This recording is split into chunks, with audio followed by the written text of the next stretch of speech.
Many dental professionals contemplate their employment status, wondering if they want the freedom and flexibility that temping can bring, or the predictable, stable working environment of a permanent position. In this episode of RDH Coast to Coast, Tina and Kim talk about the pros and cons of both types of employment. So it's time to power up your break time and let's dive in. So Kim, today let's tackle this topic that I think that every single hygienist goes through in their career span is, should I temp or should I find permanent work? Whether that permanent work is one day a week or full time somewhere, like what should I do? Where should I go?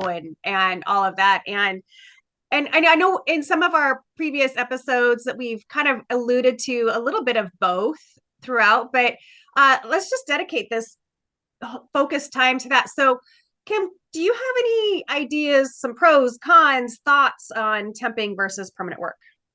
Yes, absolutely. So I have done both. I have, temped more exclusively, and I have also worked in an office. And myself, after I had children and the flexibility of daycare or needing to be home, I found that I worked one day a week in permanent in an office, and then I temped on the other days if I wanted to or if I didn't. And that worked really well for my schedule. So I think that would be a pro is you're really in control. However, I didn't have vacation time. I did not have benefits. Luckily, I didn't need health insurance or anything like that.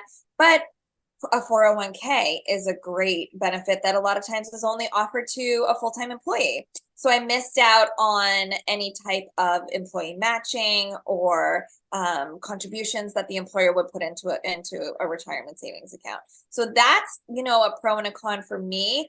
Another pro for me is it helped me meet so many different individuals in the field, different doctors' offices. It really helped me get an idea of how so many different offices are run so differently when we're all still doing the same thing.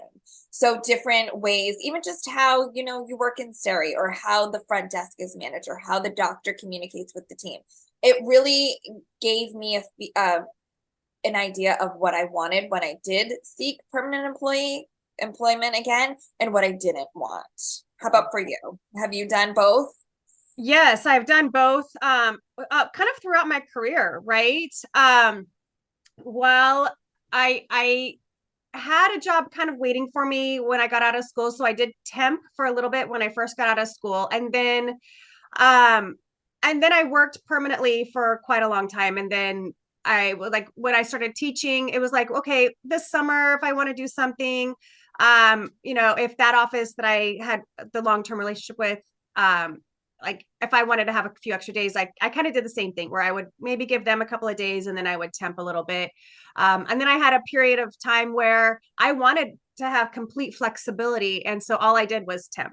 I was like, I'll just temp and I'll decide that morning or that week if I'm available to work, because I just wanted to have this flexibility. So that part, for me, yes, the temping lifestyle, huge flexibility for sure, which was really nice. And I enjoyed the opportunity to learn a little bit more about different philosophies to patient care. That was something that for me, when I was just working with a solo practitioner for a dentist, I only really got to understand his philosophy for patient care. So working at all these different offices, learning different thought processes and getting an idea of their methods and reasons why they would select treatment over one over the other, was a really great educational opportunity. Kind of I was getting paid to have some CE for that, which was kind of cool. And so I liked that.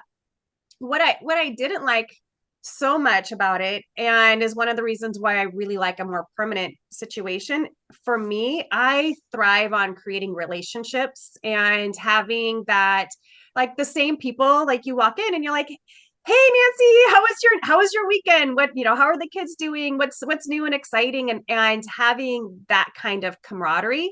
and team building aspect to life, right? To be able to say, these are my coworkers, but also now have become my friends as well.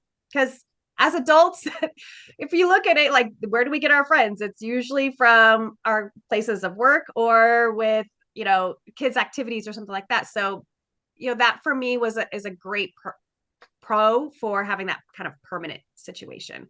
Yeah. I think you hit the nail on the head because I'm also such a relationship builder. And when I would temp and I would see these patients, and I always love to get to know more about them. And then I'd be sad at the end of the day. It's like, I'm never going to find out if, Mary's new grandchild is going to be a girl or a boy or something like that. It's you build these relationships with your patients and they really do become family. And that's what makes it hard to leave an office too.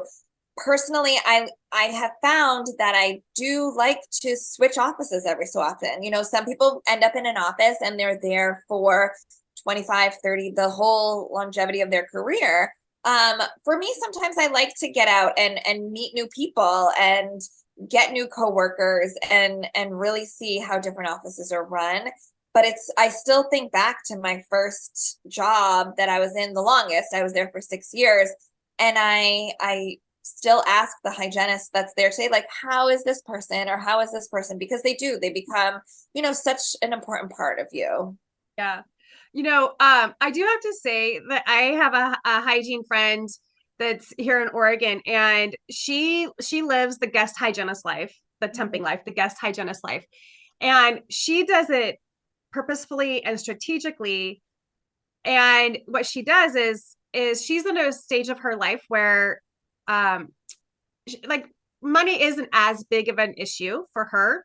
So she works as much as she wants. Sometimes she'll go ahead and do 5 days a week, back to back. And then she'll take 6 weeks and she goes to Europe and spends time in Europe and lives life and enjoys it to the fullest, exploring and doing all of these adventures. And so, and she can plan that out. She's gonna be like, this is when I'm going to be, going to, to France, or going to be on this Mediterranean cruise, or when I'm going to be going to the Alps, kind of lifestyle.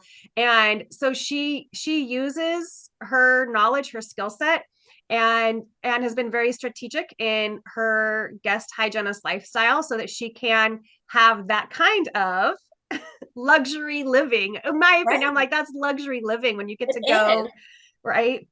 And think too, how many other professions do you get that opportunity of Right. really taking full control of your schedule? I also, ever since having kids, said to myself, when I did find another permanent job, I will not work past 2. My kids go to school. I want to be home when they get home off the bus. That's really important to me. And someone had said, how do you find jobs that are only going to employ you until 2? I haven't had a problem. I come in, I show that I'm a strong clinician in a working interview, and I say, this is my availability. If you want me to work for you, then this is what I can give. And I have had 3 jobs where that schedule has worked just fine. That's awesome.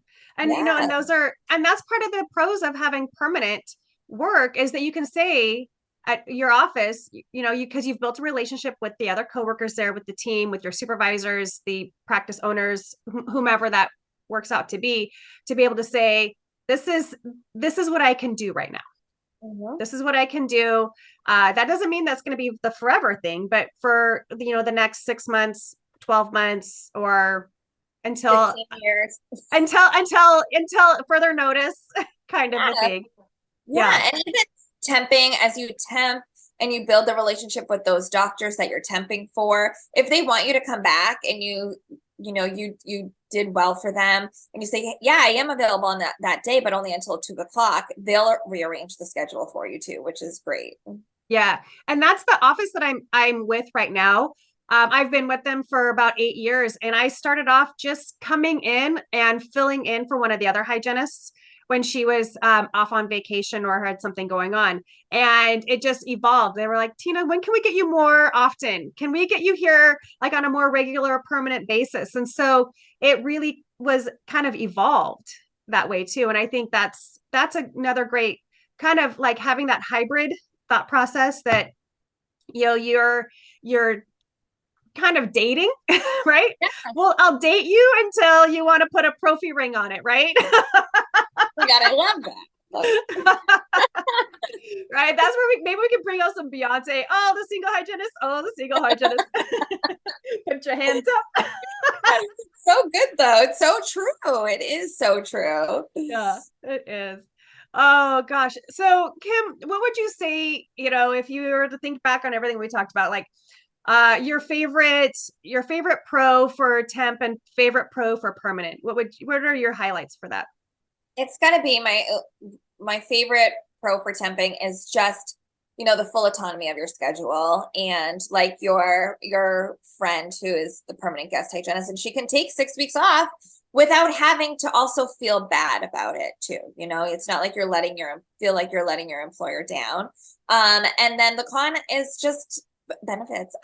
If you don't know, my background is in finance, so retirement savings is big in my brain. So I don't want to have to miss out on any free money that your employer is willing to give you if you are in their retirement plan.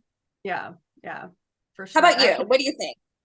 Well, my favorite pro for permanent is the ability to create that relationship, creating the relationships with my coworkers, creating relationships with my patients.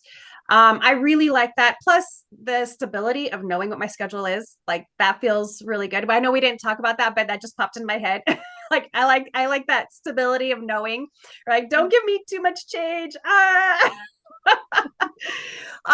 And I would say my biggest pro for being a guest hygienist for temping is that capacity to expand my own personal knowledge about what is happening in other offices, getting to expand that network of individuals that but also the network of neurons within my brain of different philosophies to patient care. So that would be what it would be for me. Nice. That's perfect. Well, Kim, great talking with you as always. And I'm looking forward to our next conversation. I am as well. I'll see you then. See you. Thank you to our sponsor, Dental Post, the nation's largest dental job board. Be sure to check them out for different types of employment resources. Also, don't forget to like and subscribe to this podcast. And make sure you follow Tina and Kim on all the different social medias to learn other tips and tricks related to dentistry. Until next time, have a great day.